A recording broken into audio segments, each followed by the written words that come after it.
Hello साथियों, कैसे हो आप सभी। उम्मीद है आप सभी अच्छे होंगे। मैं हरबेंद्र एक बार फिर से आप सभी साथियों का अपने परिवार हर क्लासेस 24 में आपका स्वागत करता हूं। आज बात करेंगे जितने भी अभ्यर्थी आरआरबी एनटीपीसी एग्ज़ाम की तैयारी कर रहे हैं, जो आरआरबी एनटीपीसी की यानी वैकेंसी का इंतजार कर रहे थे, उनके लिए एक बहुत ही बड़ी खुशखबरी की बात है। और वो भी उन अभ्यर्थियों के लिए जो केवल 12th पास किए हुए हैं और उनके पास मतलब ग्रेजुएशन नहीं है, तो उनके लिए भी एक बहुत ही अच्छा मौका है, जिसमें आप आराम से टीटी, टीसी और आप जूनियर क्लर्क, अकाउंटेंट इस तरह की यानी पोस्ट पर पहुंच सकते हैं, जो एक अच्छे लेवल की पोस्ट है। तो जो भी अभ्यर्थी यानी 12th ही केवल उन्होंने पास की है और उनके पास ग्रेजुएशन नहीं है, और जिनके पास ग्रेजुएशन है वो भी फॉर्म इसमें भर सकते हैं, और जिनके पास केवल 12th है वो भी इसमें फॉर्म भर सकते हैं। तो जो भी अभ्यर्थी यानी इस वैकेंसी का इंतजार कर रहे थे, तो उनके लिए एक बहुत ही यानी खुशखबरी की बात है कि आपके लिए ये वैकेंसी आ चुकी है और ये बहुत ही अच्छी वैकेंसी है। इसमें पूरी डिटेल वाइज हम आपको जानकारी देंगे। साथ के साथ एक जो नया बदलाव हुआ है वो आपका यानी कास्ट रिलेटेड बदलाव हुआ है, वो ईडब्ल्यूएस के लिए भी हुआ है, ओबीसी के लिए भी हुआ है, और अन्य जो कैटेगरी से आते हैं उनके लिए भी एक नया बदलाव हुआ है। साथ के साथ एक और आरआरबी एनटीपीसी में नया बदलाव हुआ है फ़ोटो को लेकर के, उसके बारे में भी बात करेंगे। और साथ के साथ जो यानी कुछ और भी बदलाव किए गए हैं आरआरबी एनटीपीसी में इस बार, तो आपको पूरी डिटेल वाइज जानकारी मिलेगी। साथ के साथ आपको इस वीडियो में बताएंगे कि आपके जैसे फॉर्म में जैसे कोई गलती हो जाती है तो उसको लेकर के आप यानी बहुत चिंतित हो जाते हैं, तो उसकी यानी मॉडिफिकेशन का सिस्टम क्या है, उसमें क्या फ़ीस लगेगी या बिना फीस के, तो इस बार उसमें भी बदलाव हुआ है। साथ के साथ इस वीडियो में बात करेंगे कि आपका यानी एग्ज़ाम पैटर्न किस तरह का यानी जैसे जो बदलाव है तो उसमें किस तरह का बदलाव है, तो पूरी जानकारी आपको इस वीडियो में मिलेगी। आप इस वीडियो को बहुत ही ध्यानपूर्वक से देखें। साथ के साथ यदि आपने अभी तक अपने इस यूट्यूब चैनल को सब्सक्राइब नहीं किया है तो सब्सक्राइब जरूर कर लें। इसमें पूरी जानकारी आपको यानी पूरी यानी जितनी भी आपके लिए जैसे इसमें ज़रूरी यानी चीज़ें हैं वो सभी चीज़ें आपको इस वीडियो में मिल जाएंगी। तो आप इस वीडियो को बहुत ही ध्यानपूर्वक से देखें और बिल्कुल भी वीडियो को स्किप नहीं करें, क्योंकि वही हमने पॉइंट यहाँ पर आपको यानी बताने की कोशिश की है जो मतलब ज़रूरी है और आपके लिए यानी बहुत ही इम्पोर्टेंट है, वो सभी यानी इसमें वीडियो में हमने आपको यानी बताएंगे, जिससे आपकी एक भी यानी गलती ना हो। और आपका जैसे बहुत से अभ्यर्थियों को फॉर्म रिजेक्ट भी हो जाता है, तो उसको लेकर के भी हमने यहाँ पर जानकारी जैसे शेयर की, जिससे आपको वो भी पता चल जाएगा कि क्या गलती नहीं करने से यानी आपका फॉर्म एक्सेप्ट होगा और क्या गलती करने से आपका फॉर्म रिजेक्ट हो सकता है, तो वो भी आपको जानकारी इस वीडियो में पता चल जाएगी। इसलिए इस वीडियो को पूरा जरूर देखें। सबसे पहले बात कर लेते हैं जो आपकी यानी आरआरबी एनटीपीसी की यानी किस किस जैसे पोस्ट है कौन कौन से डिपार्टमेंट में। तो कॉमर्शियल कम टिकट आपकी सबसे पहले बात कर लेते हैं यानी किस किस डिपार्टमेंट पोस्ट हैं। तो कॉमर्शियल कम टिकट क्लर्क में है, और ये आपकी उसके अलावा अकाउंटेंट क्लर्क कम टाइपिस्ट में, जूनियर क्लर्क कम टाइपिस्ट में, और ट्रेन क्लर्क में ये आपकी वैकेंसी हो। इनके लिए इनिशियल जो यानी पे है वो आपका है कॉमर्शियल कम टिकट के लिए 21,700, अकाउंट क्लर्क कम टाइपिस्ट के लिए 19,900, उसके बाद जूनियर क्लर्क के लिए 19,900, और ट्रेन क्लर्क के लिए आपका यानी 19,900। उसके अलावा मेडिकल स्टैंडर्ड के भी बारे में बात करेंगे कि ये मेडिकल स्टैंडर्ड जैसे B2 है, C2 है, C2 है, A3 है, ये मेडिकल स्टैंडर्ड किस तरह से B2 में आएगा, कौन सी यानी जैसे आपको कोई परेशानी है तो वो किस में आएगी, यानी B2 में आएगी या C2 में आएगी या A3 में आएगी। जैसे कोई दिव्यांग जैसे अभ्यर्थी है या किसी के जैसे कोई यानी जैसे डिसीज है तो वो किस यानी मेडिकल स्टैंडर्ड में आएगी, वो भी यहाँ पर यानी आगे इस वीडियो में डिटेल वाइज बताएंगे। आप इस वीडियो को पूरा जरूर अच्छे से देखें। साथ के साथ यानी जो एज है वो आपकी यानी 1/1/2026 तक 18 से 30 वर्ष, 18 से यानी 30 वर्ष, 18 से 30 वर्ष सभी में। साथ के साथ आपकी वैकेंसी की बात कर लें तो कॉमर्शियल कम टिकट क्लर्क की 2424 वैकेंसी है, अकाउंटेंट क्लर्क कम टाइपिस्ट की 394 है, और जूनियर क्लर्क की कम टाइपिस्ट की 163 हैं और ट्रेन क्लर्क की 100 वो केवल 77 हैं और कुल वैकेंसी 3058 है, जो अपने आप में यानी काफ़ी अच्छी वैकेंसी है, क्योंकि 12th पास भी इसमें अभ्यर्थी फॉर्म भर पाएंगे और जो 12th पास के अलावा ग्रेजुएशन भी कर सकें वो भी फॉर्म यदि भरना चाहते हैं वो भी इसमें फॉर्म भर पाएंगे। साथ के साथ ये हो सकता है कि वैकेंसी इंक्रीज भी हो जाए, क्योंकि इंक्रीज होने के भी ऐसे नोटिफिकेशन बताया जाता है कि यदि रेलवे बोर्ड को लगता है कि जैसे हमारे पास वैकेंसी और भी हैं तो वो भी यानी बाद में जोड़ी जा सकती हैं। तो अभी फ़िलहाल में 3058 है, जो आपकी बढ़ भी सकती हैं बाद में, तो आप इसमें फॉर्म समय रहते हुए ज़रूर भरें।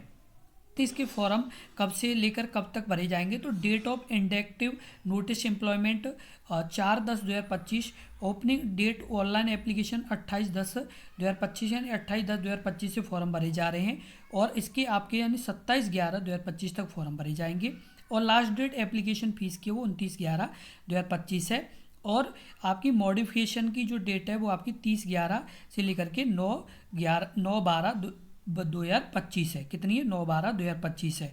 उसके बाद यानी जो एलिजिबल स्क्राइब्स कैंडिडेट्स हैं वो आपके यानी 10/12 से लेकर के 14/12 तक अपनी डिटेल्स एप्लीकेशन पोर्टल पर सबमिट कर पाएंगे। साथ के साथ जो 30/11/2025 से लेकर के 9/12/2025 जैसे जो जिसमें मॉडिफिकेशन के बारे में बात की है, तो जो मॉडिफिकेशन उसके बारे में भी आपको इस वीडियो में आगे बताएंगे कि किस किस चीज़ में आपका मॉडिफिकेशन हो सकता है। जैसे कोई गलती होती है तो किस गलती में आप सुधार कर सकते हैं, तो वो भी आपको इस वीडियो में आगे डिटेल वाइज बताएंगे।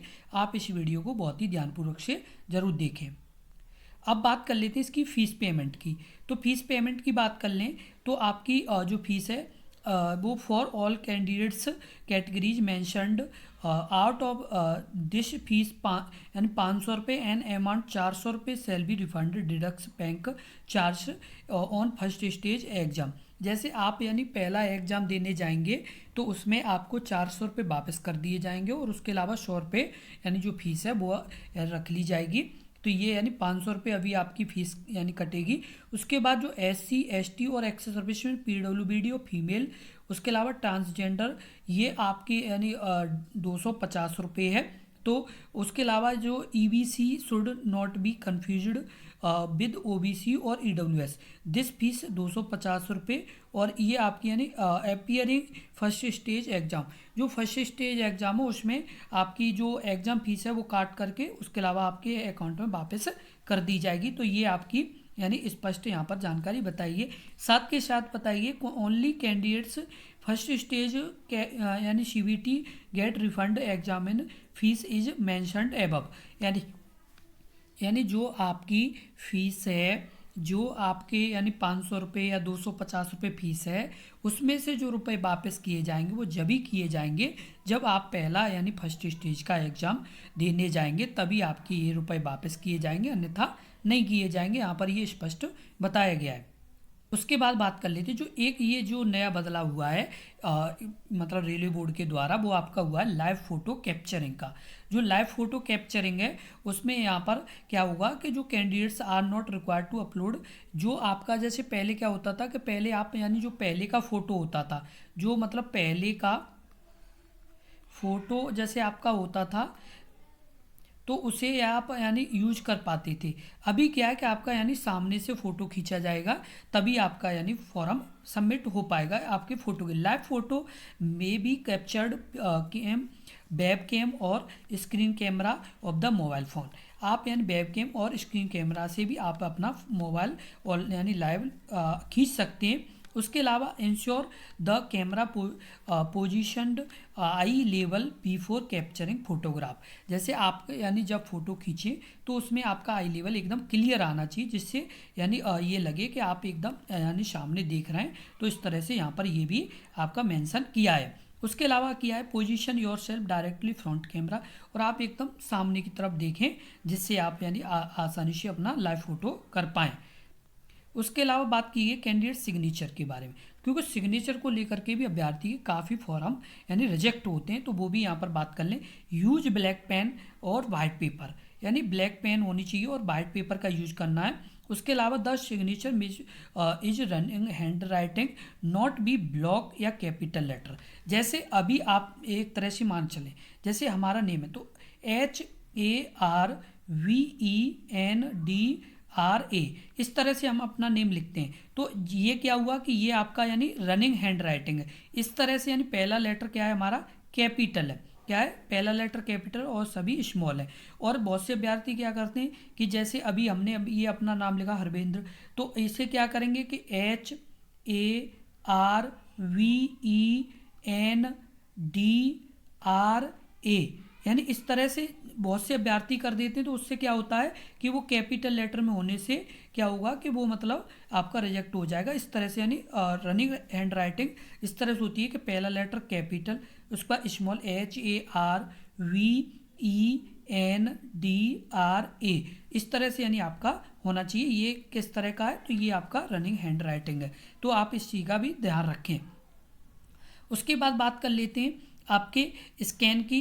तो आपके जो scan sand paper using minimum resolution 100 DPI, image file photo JPG या JPEG, और फाइल का साइज होना चाहिए वो 30 KB से लेकर के 49 KB, कितना 30 KB से लेकर के 49 KB, और इमेज डायमेंशन होनी चाहिए वो आपकी 140 पिक्सल इंटू 60 पिक्सल के बीच में होना चाहिए। The scan signature which be position designated scan box size यानी 35 मिमी 2x20 mm, ये आपका क्या होना चाहिए, तो ये सिग्नेचर का यानी इमेज साइज यहाँ पर स्पष्ट बताया गया है। तो ये आपकी यानी महत्वपूर्ण जानकारी है, इससे भी काफ़ी फॉर्म रिजेक्ट होते हैं।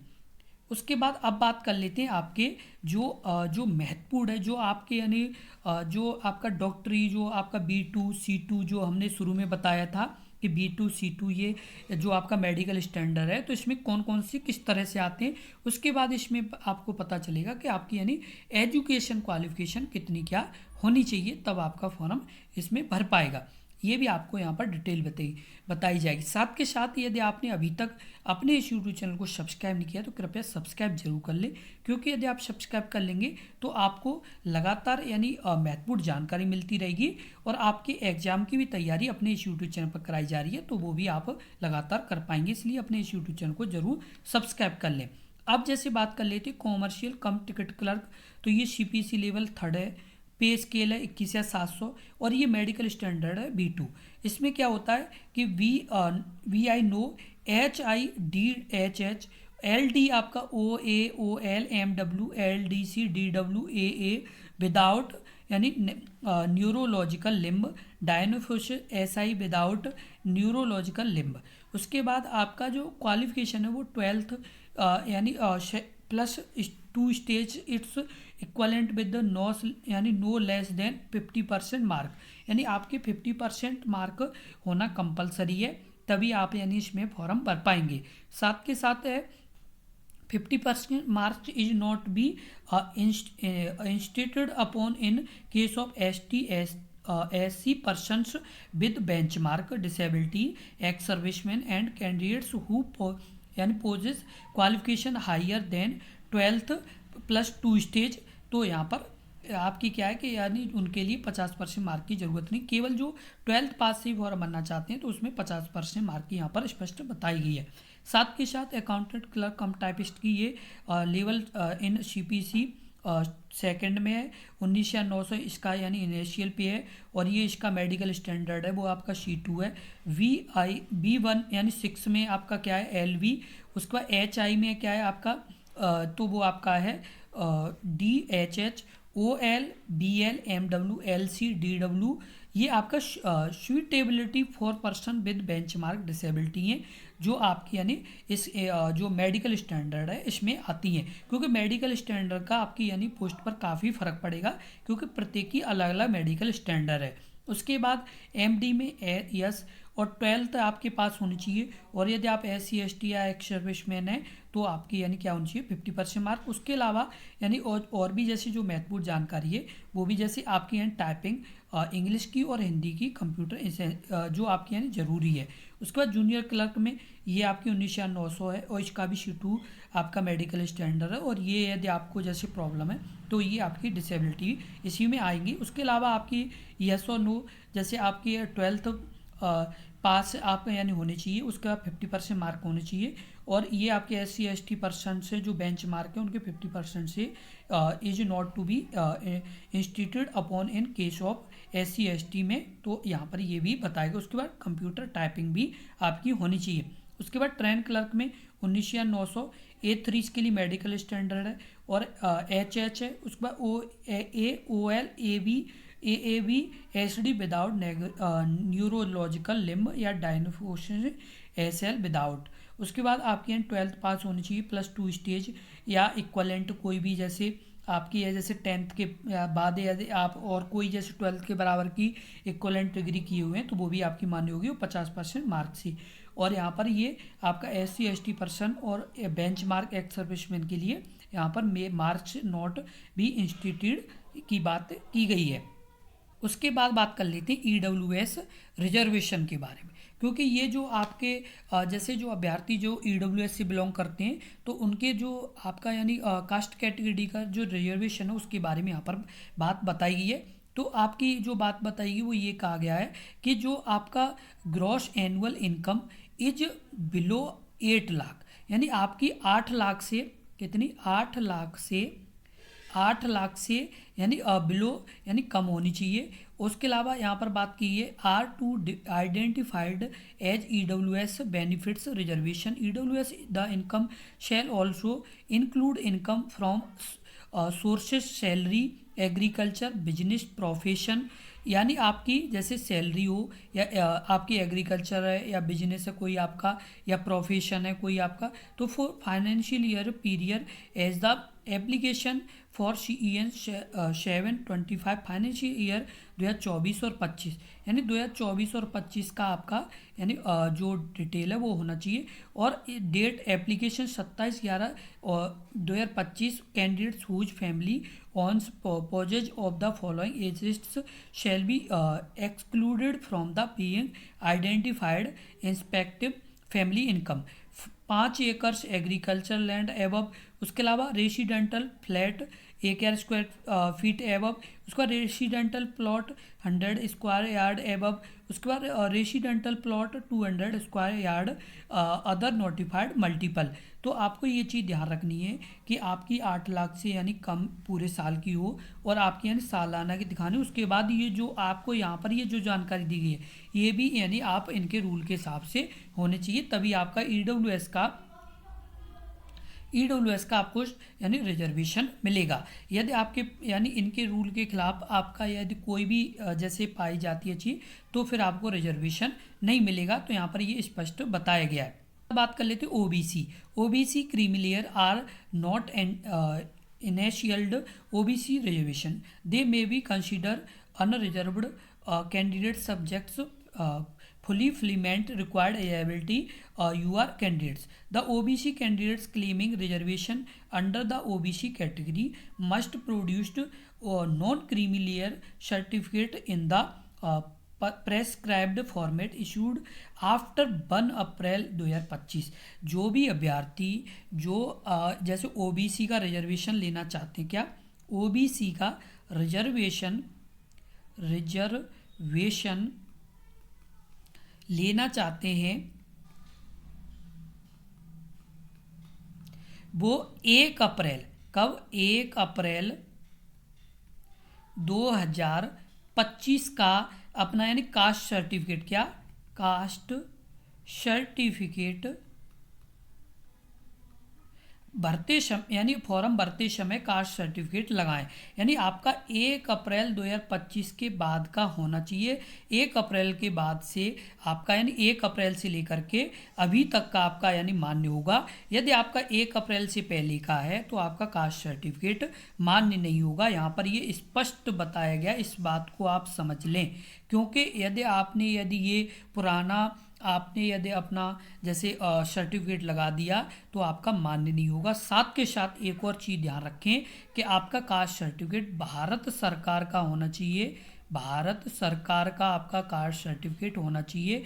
बहुत से अभ्यर्थी क्या करते हैं कि वो स्टेट वाइज लगा देते हैं, सेंट्रल वाइज यानी सेंट्रल जो सर्टिफिकेट है वो नहीं लगाते। तो इस बात का ध्यान रखिए कि आपका सेंट्रल का सर्टिफिकेट होना चाहिए और साथ के साथ 1 अप्रैल 2025 के बाद का होना चाहिए। ये चीज़ आप ज़रूर ध्यान रखें, नहीं तो आपको डॉक्यूमेंट वेरिफिकेशन के समय काफ़ी परेशानी हो सकती है। इस बात का आप ध्यान रखें, क्योंकि बहुत से अभ्यर्थियों के साथ पहले भी हो चुका है कि उन्होंने इस तरह की लापरवाही की है, तो उसको लेकर के फिर उन्हें काफ़ी परेशानी हुई है। इसलिए आप ये गलती ना करें, अन्यथा आगे आपके लिए बड़ी प्रॉब्लम खड़ी हो जाएगी। आप सबसे पहले यानी आपका सेंट्रल का यानी भारत सरकार का आपका कास्ट सर्टिफिकेट हो, साथ के साथ 1 अप्रैल 2025 का यानी बाद का होना चाहिए, 1 अप्रैल से बाद का। उसके बाद बात कर लेते हैं आपकी जो वैकेंसी है। तो आरआरबी जैसे चंडीगढ़ से आपकी वैकेंसी है, वो आपकी जनरल की वो आपकी हैं 10 वैकेंसी। उसके बाद एससी की 3 है, एसटी की 3 है, 6 ओबीसी की है। उसके बाद ईडब्ल्यूएस की 2 हैं, 24 टोटल वैकेंसी हैं। ऐसे ही आपकी जो वैकेंसी है वो आपकी जनरल के लिए 33 हैं। उसके अलावा एससी के लिए 11 हैं, ओबीसी के लिए आपकी 8 हैं, और आपकी ईडब्ल्यूएस के लिए 8 हैं, वो 23 हैं ओबीसी के लिए, और 8 किसके लिए, ईडब्ल्यूएस के लिए, और 80 टोटल हैं। ये आपकी रांची से हैं। उसके बाद आपकी आरआरबी गोरखपुर से आपकी जो वैकेंसी वो जनरल की 2 हैं। उसके बाद ओबीसी की 2 हैं, टोटल 4 हैं। उसके अलावा आपकी आगे जो जोन है वो आपके जैसे आरआरबी गुवाहाटी, उसको आरआरबी आपकी आरआरबी यानी जम्मू श्रीनगर, आपकी टोटल इसमें वैकेंसी गुवाहाटी में 135 हैं। उसके बाद टोटल वैकेंसी आपकी यानी जम्मू श्रीनगर में 137 हैं। और साथ के साथ एक और महत्वपूर्ण बात बता दें कि आपकी इस वीडियो के डिस्क्रिप्शन में टेलीग्राम चैनल का लिंक दिया गया है। किसका? हमारे यानी टेलीग्राम चैनल का, हमारे टेलीग्राम चैनल का लिंक है। क्या है? चैनल का लिंक है। उस पर जा कर के आपका जो टेलीग्राम चैनल का लिंक है वो अपने इसी यूट्यूब चैनल के जो आपका ये हर क्लासेस 24 है, इसी नाम से टेलीग्राम चैनल का भी यानी नाम हर क्लासेस 24 है, तो आप यानी उसे भी ज्वाइन कर लें। उस पर ये आपको पूरी यानी नोटिफिकेशन, ये जो आपकी पोस्ट हैं वो डिटेल वाइज मिल जाएंगी, तो आप वहाँ पर ये देख पाएंगे। इसलिए हमारे ये टेलीग्राम चैनल को भी ज्वाइन कर लें। इस वीडियो के डिस्क्रिप्शन में लिंक दिया गया है, तो वहाँ पर जा कर के आप यानी ज्वाइन कर लें। उससे क्या होगा कि आप ज्वाइन कर लेंगे तो आपको आपके आरआरबी एनटीपीसी से संबंधित कोई भी अपडेट या कोई भी सूचना होगी तो सबसे पहले आपको मिल जाएगी। साथ के साथ व्हाट्सअप चैनल का भी लिंक दिया गया है, तो उसे भी ज्वाइन कर लें। उससे क्या होगा कि कोई भी सूचना या कोई भी अपडेट होगी तो दोनों में से किसी जगह आप देख पाया करेंगे, तो आप यानी दोनों को ज्वाइन कर लें। साथ के साथ अब बात कर लेते हैं आरआरबी प्रयागराज में भी आपकी वैकेंसी हैं, वो 303 टोटल वैकेंसी हैं। उसके अलावा आपकी जैसे आरआरबी रांची में जो वो आपकी 56 वैकेंसी हैं। और आपके यानी किस किस जोन में वैकेंसी हैं वो भी हमने यहाँ पर डिटेल वाइज बताएंगे कि आपकी किस किस जोन में, और उसकी ऑफिशियल वेबसाइट क्या है। तो अब बात कर लेते हैं आपकी अहमदाबाद की ऑफिशियल वेबसाइट है ये। उसके बाद अजमेर की ये ऑफिशियल वेबसाइट है, ये प्रयागराज की ऑफिशियल वेबसाइट है। बेंगलोर की ये ऑफिशियल वेबसाइट है। भोपाल की ये है आपकी। भुवनेश्वर की ये ऑफिशियल वेबसाइट है। बिलासपुर की ये आपकी है। चंडीगढ़ की ये आपकी ऑफिशियल वेबसाइट है। चेन्नई की ये है। गोरखपुर की ये है। गुवाहाटी की ये ऑफिशियल वेबसाइट है। जम्मू और श्रीनगर की ये है। कोलकाता की ये है। मालदा की ये है, और मुंबई की ये है, और आपकी मुजफ्फरपुर की ये है। उसके बाद पटना की आपकी ये है। रांची की ये है ऑफिशियल वेबसाइट आपकी आरआरबी की। उसके बाद सिकंदराबाद की ये है, और सिलगुड़ी की ये है, और तिरुवनंतपुरम की ये है। ये आपकी यानी जितने भी जोन से आपकी वैकेंसी आई हैं उन सभी जोन की आपकी ऑफिशियल वेबसाइट है। क्योंकि ऑफिशियल वेबसाइट से क्या है कि आपकी यानी जितनी भी जैसे फॉर्म है, जो भी डिटेल्स हैं वो आपको वहाँ भी मिल जाएंगी। तो आप अपना जैसे फॉर्म जब भी भरें तो इन ऑफिशियल वेबसाइट पर जा कर के जिस जोन से भरना चाहते हैं उस जोन की ऑफिशियल वेबसाइट पर जा कर के अपना फॉर्म भर पाएंगे। क्योंकि बहुत से अभ्यर्थी क्या करते हैं, गलत साइट चुनने से अपना फॉर्म भर देते हैं, जिससे बाद में उनका फॉर्म रिजेक्ट भी हो जाता है। तो इस बात का ध्यान रखें कि आप यानी ऑफिशियल वेबसाइट से ही अपना फॉर्म भरें। उसके बाद बात कर लेते हैं मॉडिफिकेशन और सबमिटेड की। बहुत से अभ्यर्थियों की जैसे बहुत सी गलती हो जाती हैं, तो उससे क्या होता है कि जब गलती हो जाती है तो उसमें फिर वो अभ्यर्थी काफ़ी दिक्कत महसूस करते हैं। तो उनके लिए भी यहाँ पर एक यानी नियम बनाया गया है कि जो अभ्यर्थी after submitted the online application successfully paying required fee candidates who wish modified details expect create account from the chosen RRB so play a non refundable modification fees 250 रुपये पर मॉडिफिकेशन। जैसे आप यदि अपने फॉर्म में कोई भी जैसे मॉडिफिकेशन करना चाहते हैं, जैसे आपके फॉर्म में यदि कोई गलती हो गई है तो आप अपने फॉर्म का यानी सुधार करना चाहते हैं तो आपको 250 रुपये फीस दे करके यानी आप अपना सुधार कर पाएंगे। और ये आपकी 30/11 से लेकर के 9/12/2025 तक है। और request for modification will not be accepted 9/12/2025 के बाद फिर आपकी यानी रिक्वेस्ट एक्सेप्ट नहीं होगी। इस बात का आप ध्यान रखें। जो भी अभ्यर्थी जैसे किसी के फॉर्म में कोई गलती हो गई है तो वो 250 रुपये फीस काट करके अपने फॉर्म में क्या कर सकते हैं, सुधार कर सकते हैं। इसके बाद अब बात कर लेते हैं आपके रिजर्वेशन की, क्योंकि बहुत से अभ्यर्थियों को यही नहीं पता है कि जैसे किस में कितना जैसे रिजर्वेशन मिलता है यानी आयु में छूट मिलती है। तो SC/ST कैंडिडेट्स 5 वर्ष की छूट, OBC नॉन क्रीमी लेयर 3 वर्ष की छूट, उसका एक्स सर्विसमैन की आपकी 3 वर्ष की छूट, उसका एक्स सर्विसमैन OBC NCL में 6 वर्ष की छूट, एक्स सर्विसमैन SC/ST 8 वर्ष की छूट। उसके अलावा PWBD जनरल में 10 वर्ष की, PWD OBC में 13 वर्ष की और PWBD में आपकी 15 वर्ष की छूट की बात यहाँ पर प्रॉपर बताई गई है। तो ये किससे संबंधित है, ये आपकी आयु में छूट, क्या यानी जो आयु में छूट है उससे बारे में यहाँ पर पूरी जानकारी बताई गई है। तो जिस भी कास्ट से आप बिलोंग करते हैं उसके हिसाब से आपको आयु में छूट मिलेगी, क्योंकि बहुत से अभ्यर्थियों की जैसे 30 वर्ष से भी ज़्यादा उम्र हो गई है तो उन्हें मतलब उसी हिसाब से फिर छूट मिलेगी। तो आप इस बात का ध्यान रखें। उसके बाद आपको बता दें कि जो आपकी एज लिमिट है, एज लिमिट की बात की है वो कब से लेकर के कब तक की है। तो आपकी एज आपके 18 से 30 वर्ष और आपकी लोअर एज लिमिट है वो 1/1/2026 यानी नॉट बॉर्न। उसके अलावा आपकी यानी फॉर कम्युनिटीज कैटेगरीज 1/1/2008। उसका अपर एज लिमिट्स 1/1/2026 जनरल और EWS की 2/1/1996, OBC NCL non creamy layer 2/1/1993 और SC/ST 2/1/1991। यहाँ पर क्या है, तो ये आपकी आयु में छूट से संबंधित जानकारी है। किसमें, आयु में छूट से संबंधित ये जानकारी आपकी है। क्या है ये, यानी आयु में छूट से संबंधित जानकारी है, क्योंकि बहुत से अभ्यर्थी इसी बात को लेकर के काफ़ी चिंतित रहते हैं कि कितनी आयु में छूट मिलेगी, किस तरह से मिलेगी। तो ये आपकी पूरी डिटेल वाइज जानकारी है। के बाद अब बात कर लेते हैं आपकी मॉडिफिकेशन ऑफ एप्लीकेशन में किस तरह से आप कर पाएंगे। तो after the final submission online expect details field, create an account from including mobile number और ईमेल आईडी, चूजन RRB यानी जिस RRB से आपने फॉर्म भरा था उसे। उसके बाद आपकी यानी मॉडिफिकेशन फीस 250 रुपये जो आपकी यानी रिफंड नहीं होगी। और details field, create an account including mobile number और ईमेल आईडी। और जो आपकी RRB से यानी RRB can not be changed. इस बात का आप ध्यान रखें कि जो RRB है वो आपकी यानी चेंज नहीं होगी। जिस जोन से आपने फॉर्म भर दिया वो आपका जोन चेंज नहीं होगा, इस बात का आप ध्यान रखें। The modification fees is not be paid by candidates irrespective community and category. In case of candidates modifying community for SC/ST, general OBC EWS will be have pay different in examination fees 250 रुपये addition to the modification fees. In case failure to do so modified application will be not be accepted. यदि आप जैसे modification कर रहे हैं और यदि आपका जैसे फेल हो जाता है तो फिर आपका फॉर्म आगे चल के जैसे जो आपकी यानी डिटेल से ये जो आपने फिल किए हैं वो आपकी यानी एक्सेप्ट नहीं की जाएंगी जो आपने मॉडिफाइड की हैं। उसके बाद आप यानी similar if candidates ex serviceman females transgender PWBD और एक्स सर्विसमैन PWBD और आपकी यानी पे डिफरेंस फीस और 250 रुपये यानी आपकी फ़ीस लगेगी किसके लिए, मॉडिफाई के लिए। तो इस बात का भी आप ध्यान रखें। उसके बाद online application be allowed number of times and payments modify for each. आप यानी कई बार जैसे कर सकते हैं लेकिन प्रत्येक की फ़ीस आपको देनी पड़ेगी 250 रुपये। कितनी, तो 250 रुपये। Modifications online application will be allowed any number of times on payments of the modified fee for each occasion.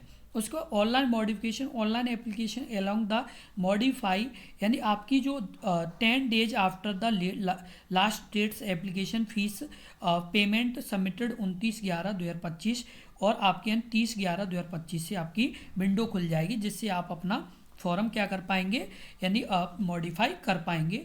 तो ये सभी आपके लिए महत्वपूर्ण जानकारी है। तो जितने भी अभ्यर्थी जो आरआरबी एनटीपीसी की तैयारी कर रहे हैं वो इस वीडियो को बहुत ही अच्छे से देख लें। साथ के साथ अब आप बात कर लेते हैं आपका मेडिकल स्टैंडर्ड में। तो किस में क्या, जैसे A3 में आपका मेडिकल स्टैंडर्ड में वो आपका है डिस्टेंट विजन 6/9 विद और without glasses power lenses not exceed. उसके बाद नियर विजन आपका 0.6 विद और विदाउट ग्लासेस। उसके बाद बात कर लेते हैं B2 की। तो B2 में आपका डिस्टेंट विजन 6/9 और 6/12 है। उसके बाद आपका नियर विजन है वो आपका 0.6 और 0.6 विद यानी विदाउट ग्लासेस। उसका C2 फिजिकल स्टैंडर्ड में डिस्टेंस विजन 6/12 है, नील विद विदाउट ग्लासेस, और नियर आपका 0.6 आपका विद और विदाउट यानी ग्लासेस। ये क्या है आपका, तो ये आपका है मेडिकल स्टैंडर्ड। क्या है, तो ये आपका मेडिकल स्टैंडर्ड। मेडिकल स्टैंडर्ड का मतलब है कि जो आपकी मेडिकल के लिए ज़रूरी चीज़ें वो आपकी यहाँ पर बताई गई हैं कि आपका जैसे A2 है, A3 है, तो A3 में क्या क्या यानी ज़रूरी है, B2 है तो B2 के लिए क्या है, और C2 के लिए क्या है। अब बात कर लेते हैं आपके एग्ज़ाम की। तो एग्ज़ाम में यानी क्या क्या जैसे प्रोसेस होगी और किस तरह से एग्ज़ाम होगा। तो फर्स्ट स्टेज आपके एग्ज़ाम होगा जिसमें आपकी यानी 90 मिनट आपको टाइम मिलेगा। 40 क्वेश्चन आपके होंगे जनरल अवेयरनेस के, 30 क्वेश्चन मैथमेटिक्स के और 30 क्वेश्चन आपके रीजनिंग के, 100 क्वेश्चन होंगे और आपको टाइम मिलेगा तो 90 मिनट टाइम मिलेगा। कितना टाइम मिलेगा, तो 90 मिनट टाइम मिलेगा, और 1/3 की नेगेटिव मार्किंग रहेगी। क्या रहेगी, तो 1/3 की आपकी नेगेटिव मार्किंग रहेगी। फिर उसके बाद एक और एग्ज़ाम होगा जो आपके यानी जैसे अभ्यर्थी जो फर्स्ट स्टेज एग्ज़ाम क्लियर कर देंगे उनका सेकंड स्टेज एग्ज़ाम होगा। तो वो यानी जैसे 90 मिनट आपको यानी टाइम मिलेगा, और 50 क्वेश्चन जनरल अवेयरनेस के होंगे, 35 क्वेश्चन मैथ के होंगे, 35 क्वेश्चन रीजनिंग के, और 120 यानी आपके टोटल क्वेश्चन होंगे, और टाइम आपको 90 मिनट मिलेगा। जो अभ्यर्थी पहले यानी स्टेज का एग्ज़ाम पास कर लेंगे उन्हें सेकंड स्टेज के एग्ज़ाम के लिए बुलाया जाएगा, जिसमें 120 क्वेश्चन होंगे और 90 मिनट का टाइम मिलेगा। उसके बाद जो जैसे सेकेंड स्टेज जैसे पास कर लेंगे तो उनके लिए फिर क्या होगा, तो आपके लिए फिर होगा जो कॉमर्शियल कम टिकट क्लर्क हैं वो मतलब स्किल टेस्ट यानी कुछ नहीं होगा उनका। उसके अलावा अकाउंटेंट क्लर्क कम टाइपिस्ट के लिए यानी टाइपिंग होगी, और जूनियर क्लर्क के लिए भी टाइपिंग होगी, और ट्रेन क्लर्क के लिए कोई टाइपिंग वगैरह नहीं होगी। कॉमर्शियल कम टिकट क्लर्क और ट्रेन क्लर्क में कोई टाइपिंग वगैरह कुछ नहीं होगी, डायरेक्ट आपके यानी डॉक्टरी कराई जाएगी और फिर आपको सिलेक्शन के लिए बुला लिया जाएगा और आप मतलब सेलेक्ट कर लिए जाएंगे।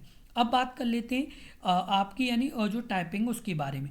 The candidate should be able to 30 words per minute WPM in English और 25 per minute personal computer only without editing tools and spell check facilities. यानी आपकी कितनी 30 वर्ड यानी पर मिनट किसके लिए, तो आपकी जो बात की गई है वो आपकी की है इंग्लिश के लिए, और 25 वर्ड पर मिनट हिंदी में आपकी टाइपिंग मांगी गई है यहाँ पर। तो ये सभी आपकी महत्वपूर्ण जानकारी है। तो जितने भी अभ्यर्थी जो आरआरबी एनटीपीसी अंडर ग्रेजुएट के लिए यानी तैयारी कर रहे हैं तो उनके लिए ये पूरी डिटेल है। साथ के साथ यदि आपने अभी तक अपने इस यूट्यूब चैनल को सब्सक्राइब नहीं किया तो सब्सक्राइब जरूर कर लें, और आपको बता दें कि आपके यानी इस एग्ज़ाम की तैयारी अपने इस यूट्यूब चैनल पर कराई जा रही है। तो आप लगातार जुड़े रहें और अपने एग्ज़ाम की तैयारी करते रहें, और इस वीडियो को ज़्यादा से ज़्यादा शेयर करें जिससे और भी अभ्यर्थियों तक ये महत्वपूर्ण जानकारी पहुँच सके। इसलिए इस वीडियो को ज़्यादा से ज़्यादा शेयर करें, और वीडियो महत्वपूर्ण लगी हो तो वीडियो को लाइक ज़रूर कर लें, और अपने इस यूट्यूब चैनल से लगातार जुड़े रहें। धन्यवाद।